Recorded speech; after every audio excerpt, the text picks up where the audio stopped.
Hi, Hi, good Lori. morning, David. You know, we have a lot of celebrities come in here to AOL, and I've interviewed a ton of celebrities in my life, but I don't think I've seen as much excitement surrounding even Brad Pitt as much as I've seen the dogs that we're going to be having here today. You know, that's my world. That's the world I live in. I mean, even if I'm out with my dogs, everybody comes running up and says, Angel, Angel, Angel, Grace, how are you? How you doing? I don't count. It's about the dogs, and the dogs are the stars in everything we're doing this week. Well, New York is so excited. We're about to host the 139th of these dog shows, and everywhere I go, people are excited. They have their tickets. You're going to be at the stock exchange with the closing bell, right? I'm at NASDAQ this afternoon, so excited about that. And the Empire State Building always has the colors of the dog show, the purple and the gold. So how do you feel? I mean, you even live here in New York now. Do you feel a big welcome for the dog show? Absolutely. You know, I've been a PR guy for years. I've had my own agency and had to sell clients to the media and say, you know, I've got a great story for you, and I've had to convince them of that. Never have I had a client like the Westminster Kennel Club Dog Show, because I call the media and say, it's David Frei from the Westminster Kennel Club. And they say, Westminster, bring us a dog. Tell us a story. Let's do something. So it really is about the dogs, and everybody loves the dogs, whether they have one of their own or not. But we have great time with it. It's not just about the competition. It's really a celebration of the dog in our lives. Would it be correct to say that the event, which starts on Valentine's Day, it's the Super Bowl of dog shows? It is, but again, as a PR guy, I think we will have arrived when the Super Bowl starts describing itself as the Westminster of football. That's what I really want to hear. Well, you know, we're coming off of the football Super Bowl this week, and I think a lot of us watched the Puppy Bowl. Did you watch the Puppy Bowl this week? I have to assume you did. You know, I missed the Puppy Bowl, but I did watch the Kitty Bowl. So the Kitty Bowl? That was great fun. I have some friends with a shelter on Long Island who were involved with the production, but also my partner for Westminster on USA Network is Mary Carrillo, and Mary was co-host of the Kitty Bowl along with John Sterling. So that's right. It was great fun to watch. Well, you've been called the most knowledgeable person in the world of dogs, and yet I read that you didn't even have a dog growing up. No, I didn't have a dog growing up. I got my first dog when I was in college and was moving into my own house, and my girlfriend said, let's get a dog. I said, oh, okay, what kind? And she said, well, how about an Afghan hound? I said, well, what the hell's that? We got the dog, we got the puppy, and 3 weeks later, the girl left and the dog stayed, and it was the best thing that ever happened. Well, you're in your 26th year now with the Kennel Club Dog Show. How did you get your start with them if you didn't even have a dog growing up? Well, I got involved in showing that Afghan hound and showing some more Afghan hounds, and got married up into the level of competitive dog shows, and we had the top Afghan hound in the country for a couple of years, a dog named Storm Hill's Who's Zoom and Who, and she retired as the top winning female in the history of the breed. But along the way, I met all of these Westminster people who were involved with the dog show. In my real life, I was working in some PR positions for the Denver Broncos and the San Francisco 49ers, and even for ABC Sports here in New York for a while. And somebody suggested my name when they were looking for somebody to do the dog show on television. And I said, you know, I'm not an on-air guy, but I've been around it. I could probably do something. And I flew in and did an audition tape. They liked it. I liked it. I said, well, this will be fun for a couple of years. And that was in 1990. And so Here I am now, and it's my life. Thank God. Well, I feel like we associate you with the show and the show with you. I mean, you're a celebrity in your own right, but having been a shower yourself, you know what these trainers and these doggies are going through this week. Can you tell us what it's like in the run-up to the show? Well, you know, you see the dog and the handler in the ring for probably 2 minutes, and that's probably all the time that the judge is able to give any individual entry, but it really is a lifetime of preparation, whether you're talking about grooming, conditioning, training, things like road work. If it's a bigger dog, you probably don't have to road work your Cavalier too much, but it really is a lifetime of dedication, whether it's now. Some of these people have been involved in their particular breeds or in the sport for a couple of generations and their families, and it's a great family sport, and we've got a lot of wonderful people, and a great range of people too. You never know when you might be standing in the ring next to some nuclear physicist who's important for our government because he just seems like a goofy guy that comes to dog shows and says funny things. But it's where all my best friends have come from, the dog show world, and it's been a great life for me. So, and I think everybody feels that way who are involved with their dogs. Yes, we love our dogs and we're involved with our dogs and we're competitive, but when it's all over, we go to dinner together and tell lies to each other about how good our dogs really are.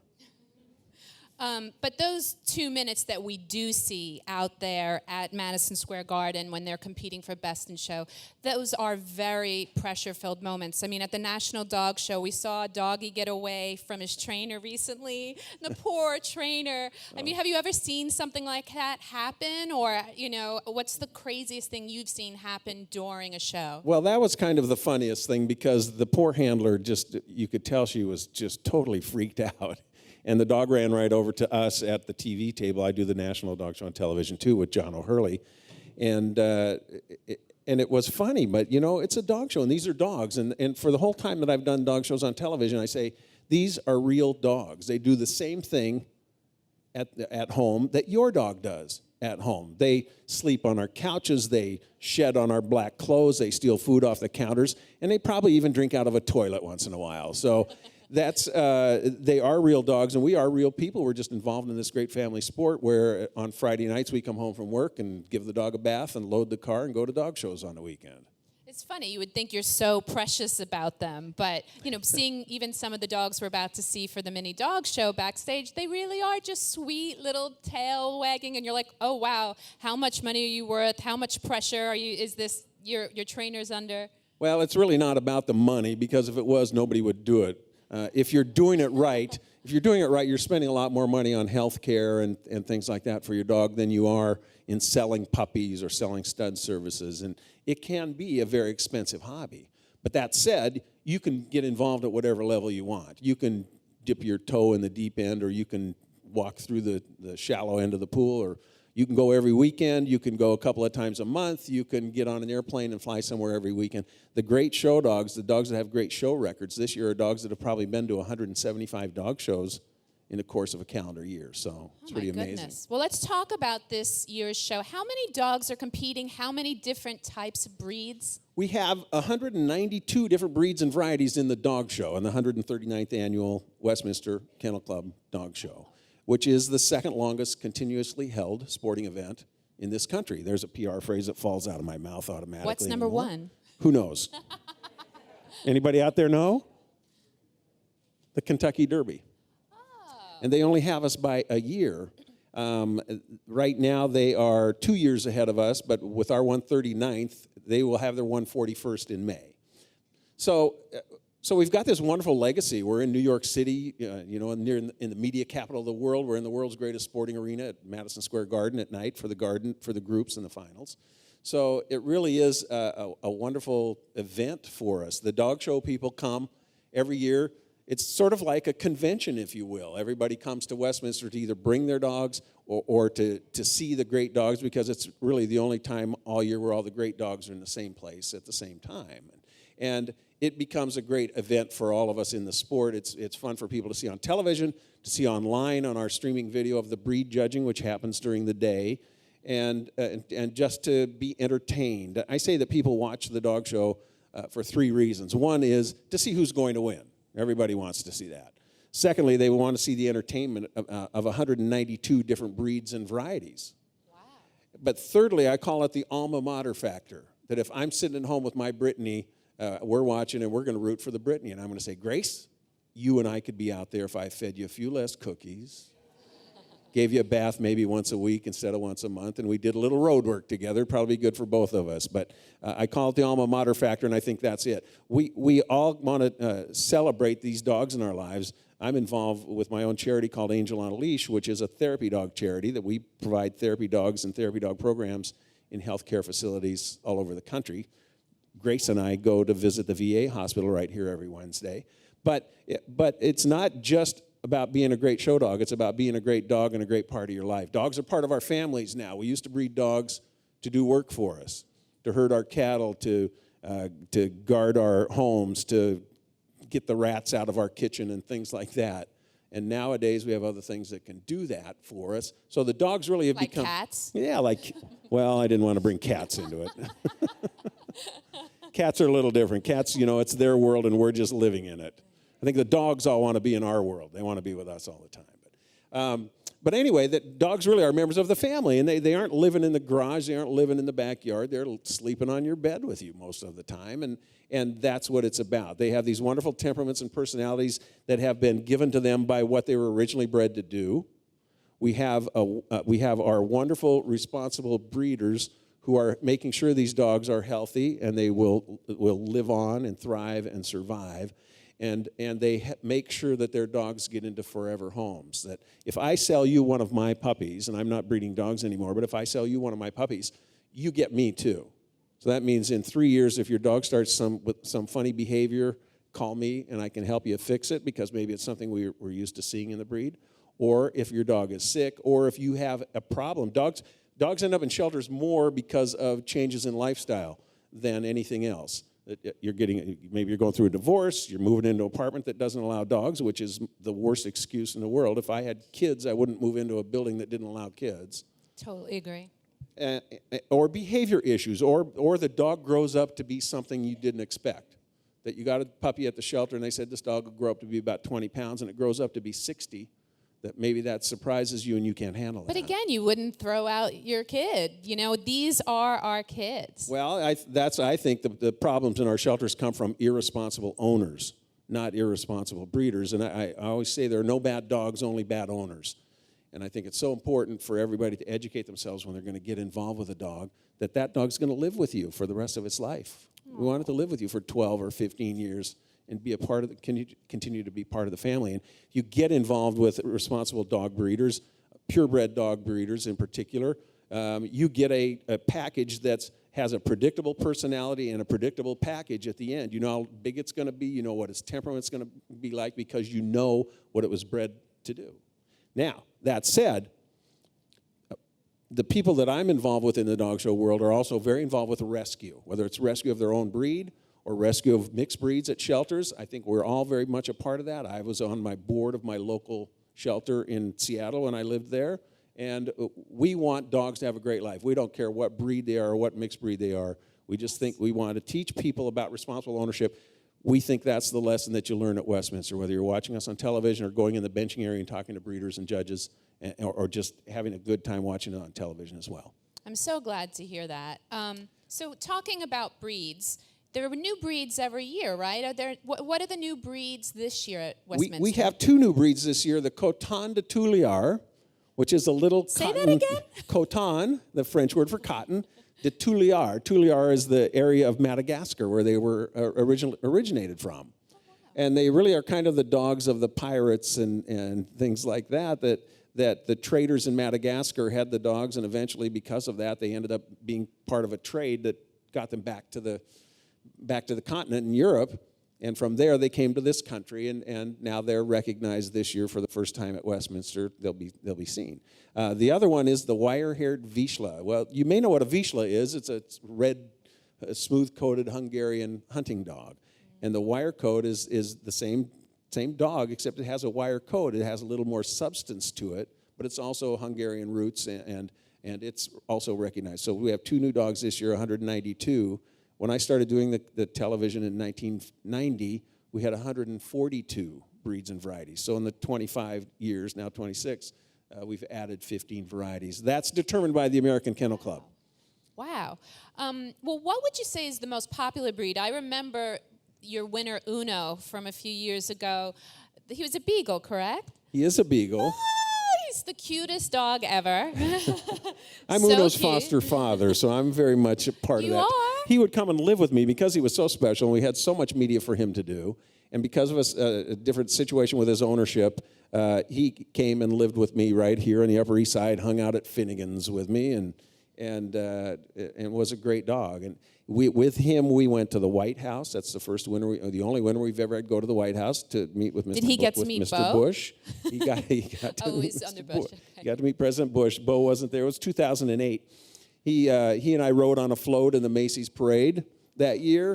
The life of the best in show dog. He threw out the first pitch at 2 Major League Baseball games, and one in Milwaukee and one in St. Louis. How did he do that? Well, I threw it. He ran and got it and brought it back to us. So, but he also became a registered therapy dog with me. We went through the training process, and we visited Ronald McDonald houses in 5 different cities around the world. But he, because of a special program at the time with Midwest Airlines that allowed us to buy a seat for him on the airplane, sitting right next to me on the airplane, had his own ticket. When he flew with me, it said Uno Frei on it.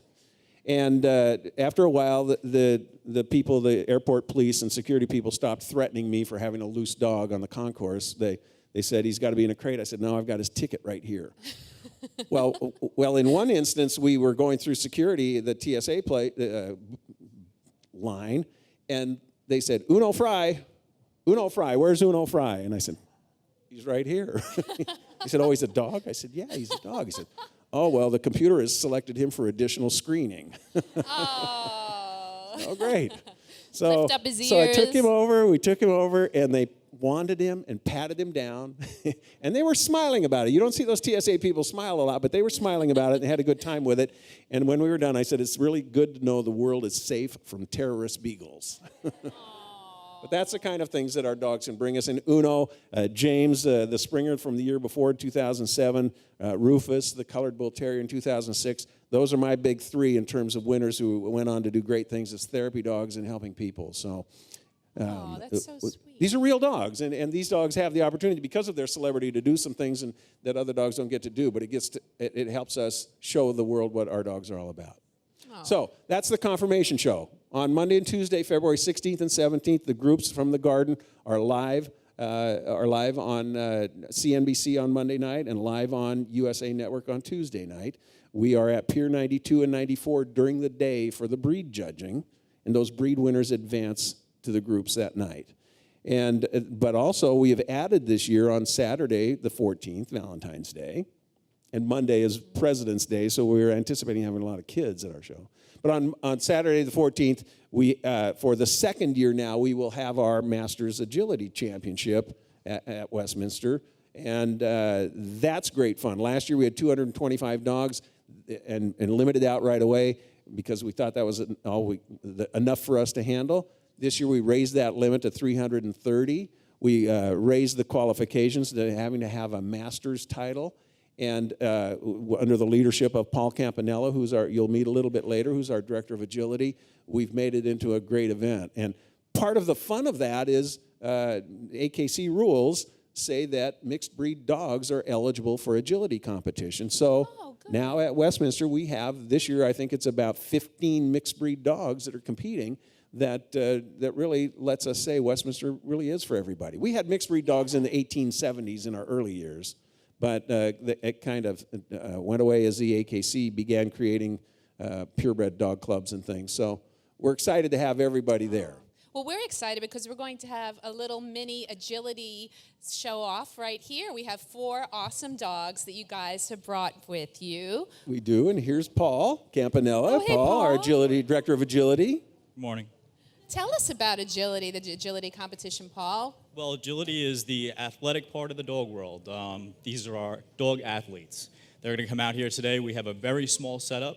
A normal agility setup will have 17 to 18 obstacles, and it'll be about 130. Our ring is about 130 feet by 70 feet. So this is a much smaller course than we have at Westminster. Well, who do we have first? Who's this guy? This is Cody, and this is our mixed breed dog representative. And you can see he looks athletic. Cody. He looks eager to go. As Paul said, the course is a little short, but... Oh. So what is Cody then? What kind of a mix? What is Cody, Jim? Cody is a husky border collie. A husky border collie. He is so gorgeous. Are you going to show us some stuff, Cody?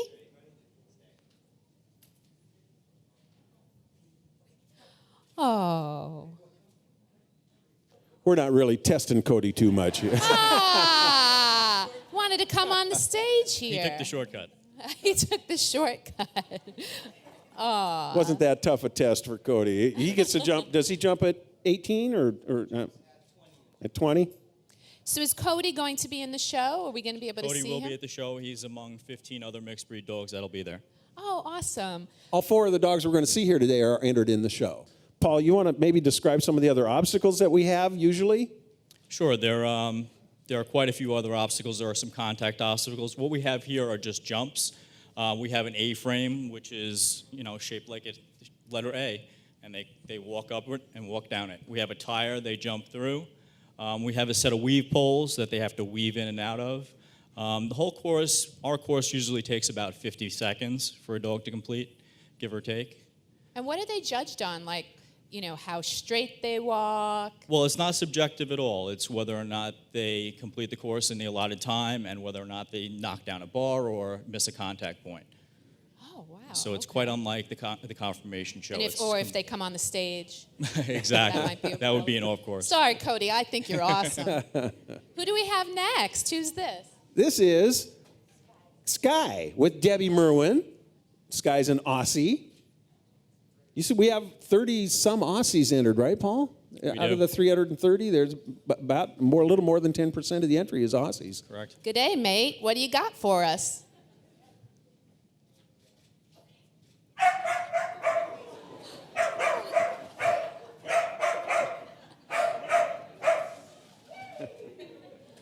Oh, really good. This is an activity, as you can see, that these dogs absolutely love. They can't wait to compete. They stand at that starting line and they can't wait to go.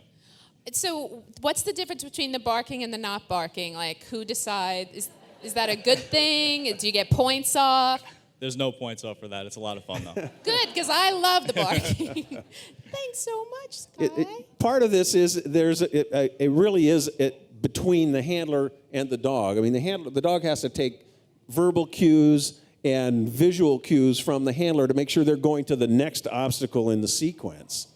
And if they want to talk to each other, if Sky says, you know what, here's what I think about all this. But some of them do bark. It's kind of funny to watch them work like that. And they bring so much joy. I can see Angels on a Leash, why it must be so therapeutic for people, because it's just so exciting and joyful to see them come out here. It is. Okay, so who do we have next? Jeter is next. Jeter. David, How you could you told not me root that for Jeter? that the name Jeter is the most registered name in New York City. I wonder why that is. The dog license people send that report out every year, and I think 2 years ago Jeter was the number one name. So, Well, as you were telling me before, you have to name your dog after a champion if you want him to be a champion. Well, she's a girl, right? This Jeter's a girl. Jeterette. Mrs. Jeter. Yeah, you And wish. she's 3 years old? And she was already a champion at 2, you said. Yes, by 2 years old, she had already earned her MOP title. This is her Master Agility Champion. Wow. That's an amazing accomplishment. It is. It really wow. is. So let's see Jeter. She's one of 45 Border Collies entered this year at Westminster at the They're agility trial. so beautiful, and she is so soft. I'm sorry. Oh, I'm sorry, Sheltie. Excuse me. She is so soft. I was petting her before. Such a beautiful dog. Do you want to show us what Jeter can do? Come on, girl.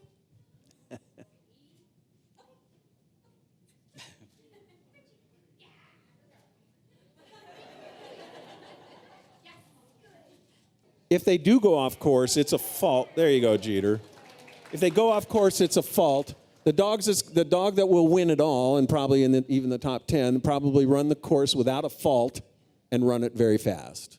Really? Yeah, I think out of 330 dogs, the 10 that are left at the end are going to be the ones that don't make any mistakes.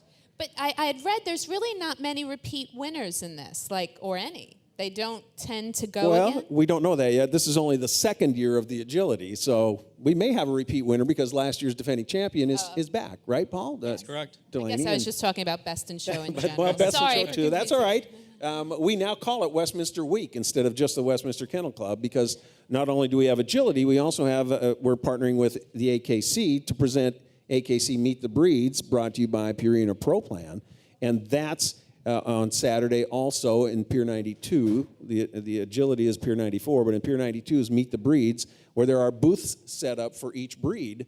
and there are people there with those breeds to talk to you about what these breeds are all about. We have the Corgis.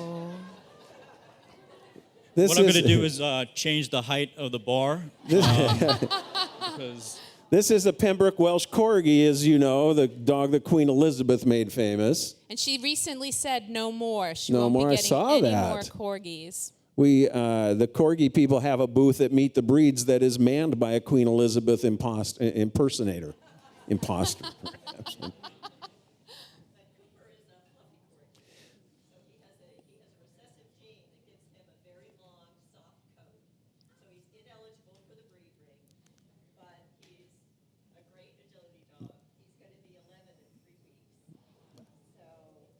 I don't know if you can hear all that. Cooper is 11 years old. He's a fluffy, what we call a fluffy Corgi, and that means his coat is such that he's not eligible to compete in the show ring, but that's the great thing about agility is we can bring all these dogs that may have some subtlety thing that keeps them from being competitive in the show ring, and they can be competitive here because it's all about how fast they get from here to there without knocking down any bars or violating any of the other contact point rules that they have. right, and he's 11 years old. A lot of the dogs in agility are older dogs. 50% of our dogs competing at Westminster this year are 7 years or older. So it's not a sport just for young dogs. You have a lot of older dogs that compete in agility. Wow. So the older, the better. It's so sad because I would feel that the fluffiness makes him really special, but that disqualifies him for the best in show part. We do have an agility handler competing who's 80 years old. Not Leslie. But we do have it's a woman who was a marathon runner for years, and at 73, she had to stop running marathons because she had knee replacement surgery, so she took up agility, and she's got a standard poodle that she runs agility with at 80 years old. That's great.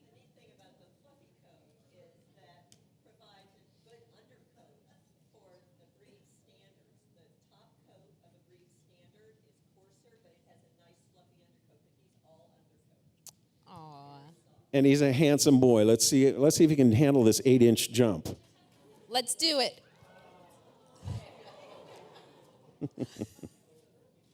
Aww. Pretty good. Good job. Wow. Very good boy. Thank you, Leslie. So that's Westminster Week. You've seen the athletic portion of it. We'll see people can think that the dog show is about a beauty show, but it really is not a beauty pageant. It's about, we're looking at the dogs, the purebred dogs in the dog show. We're comparing them to the written standard, which describes the ideal specimen of that breed. Paul and I are both judges in conformation showing as well. But you have to look at that dog and see how close it matches the standard, and how well it advances is based on how close it comes to that perfection. There's no perfect dog out there, but there's a lot of subjectivity involved with judging because there are phrases in a standard that might say great length of neck or something like that, and it's up to the judge to interpret it. Well, and you might want to go for a Brittany because you love the Brittany. There's subjectivity, I'm sure, right? Well, that's part of it too, but we also talk more in general terms that we talk about judges being artists and engineers. That as an artist, you want to see the right balance, you want to see a pretty picture. As an engineer, you want to see all the parts in the right places at the right angles. And some judges are more engineers than artists, and some are more artists than engineers, and that's what provides the subjectivity, which is what keeps our sport alive. It's why different dogs win from week to week. Exactly. So do we want to ask any questions from the audience? Does anyone have any questions over here? Hi, how are you? Good. So I'm obsessed with golden retrievers. I have a few, and Labrador retrievers, yet they never win best in show, and I'm just wondering from your perspective why that's the case since they're the most popular dog. We want to fix that. If we had a golden or a lab go best in show, we'd probably get the same kind of response that we got with Uno. Right. But yes, the Labrador is about by 3 times the most registered dog in the AKC. And Goldens are in the top 3 or 4 also. They are wonderful, great family dogs. Paul has sporting dogs too, but they have this great athletic ability and this wonderful, agreeable temperament. The things that make them great hunting dogs also makes them great family dogs. I think in the show ring, and I don't say this as a fault because I love it, but in the show ring, these are dogs that are so involved with their people that they're always looking to their people for direction. They say, what are we going to do next? Where do I go next? Whereas dogs like terriers that have dominated at Westminster with 46, I think, best in shows in 109 years that we've been doing it, they don't care about their people in the show ring. They're on their toes. They're looking for trouble. That's what they were bred to do. So I don't want to say that Labs and Goldens are too soft. I just think it's their temperament. And I want to see a judge in there say it's okay for them to be that way and not try to compare them to dogs that aren't that way. But I'm with you. When we get a Golden or a Lab, we're coming right back here and doing the show again. Do we have another question back there? Hi. How's it going? Good. Are you warm under that hat? Yeah, I'm pretty good. Okay. I was wondering, are there usual yearly front runners? Oh my. Well, in agility, we've got all these dogs, Paul, with great titles and stats too. Absolutely, we have dogs that win the nationals and win in there, and they rank them just like they do the confirmation dogs. So there are some front runners. That's correct. In the confirmation show, they do compete all year round leading up to this show, and there is a ranking that comes in. We know who the number one show dog in the country was in 2014 and who the number two dog was. And yeah, we look to them to be favorites at a show like this. The number one dog in the country last year was a Portuguese water dog named Matisse, that if you watched the show last year, he won the group, the working group. He won the working group the year before as well. Last year alone, he won 134 Bests in Show. And there's about 35 dogs in history that have won 100 Bests in Shows in their careers. He has now won 237 Bests in Shows, which makes him the all-time top winning male dog.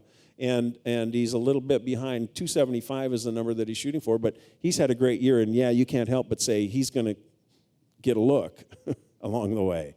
We have an old English sheepdog that the two of them went back and forth all year long. The water dog at the end had a wider margin, but those two dogs are by far ahead of all the other dogs in the competition. So we have a great Bloodhound. The Bloodhound Nathan that won the Hound Group last year won Best in Show at the National Dog Show. There's a great Skye Terrier named Charlie that was Best in Show at the AKC National Dog Show in December. Those are all certainly dogs to watch, but the only thing really, I only say the only surprise would be if there are no surprises. In the 25 years that I've done the show previously, probably 12 times has the number one dog won Best in Show. So who knows what's going to happen along the way. That's the whole idea behind dog shows. You judge on the day. Michael Jordan didn't score 45 points every time out. He maybe had a bad day. The dog gets up in the morning, doesn't like the water in the hotel. And I also read that you sequester the judge, the top judge. Is that true? So that they can't, Well, we want the figure Best out. in Show judge to walk into the ring clean, so to speak. Now, if they're involved in the dog show world, they've probably seen these dogs. They may have even judged them at some point along the way. Our Best in Show judge this year does not judge Best in Shows, and he judges terriers mostly. So there may be some dogs in there that he's never had his hands on, but he's probably seen them because he goes to enough dog shows. But he is a retired criminal court judge, so we have no questions about his integrity. Did you take his phone away so he can't look at social media, see who's in the lead? We hide them out, and we bring them to the show in a limo at 9 o'clock at night, and we do tell them this. We do tell them what breeds they're going to have in their ring, so that they know if they want to take one more look at the standard for the Afghan hound, that they can make sure that they've got the right words in their brain as they're going out there to examine these dogs. So, but we won't say it's the Afghan hound, who's zooming who, my dog. But anyway, we do protect them. We don't want them to have any concerns or distractions. Is your dog named after an Aretha Franklin song? It by is, the way? and in fact, her call name was going to be Aretha, but that ended up being just too much of a mouthful, so it ended up being Zoomy. But you may name a dog after an Elvis Presley song, and then the dog's call name becomes Elvis. So, But who's zooming who? Is she a particularly fast dog? well, she was fast and gorgeous and and all the things you want in a show dog. Spoken right? like a true daddy, That's doggy right. daddy. God bless her. Any other questions? We have time for one more question. You're under a lot of pressure now. Hello. Sorry.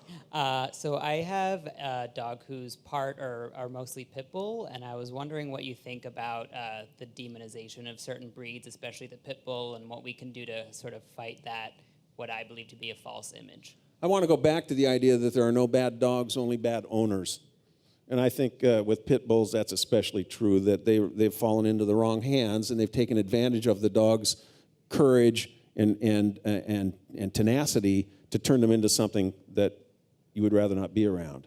But I know a lot of pit bulls that are wonderful members of their family and great dogs. But they take an alpha owner. They need an alpha owner, and they need somebody that's not going to abuse them or drive them to some aggressive behavior because they want to look tough on the streets. And I say to some of these people, if you need a dog to show that you're macho, you're not. So God bless the pit bulls. I hope that we find great homes for all of them. Here, exactly. Well, thank you so much, everyone, for coming, and everyone who's watching. David, you guys are amazing, and we can't wait. Starting February 14th, right, which is Valentine's Day. That's right. Bring your Valentine to Pier 94 and Pier 92. And if then your doggy, if you don't have a Valentine, come on down, and a doggy will steal your heart, I'm sure. President's Day on Monday. You're not going to be working. Come and see us at the piers, at the garden at night. Same thing on Tuesday. Once you're taken in by it on Monday, you can call in sick on Tuesday and come see us Tuesday as well. Awesome. Well, on behalf of Paw Nation and AOL Build, thanks so much. Thanks, Lori. Have a great day. Thank you.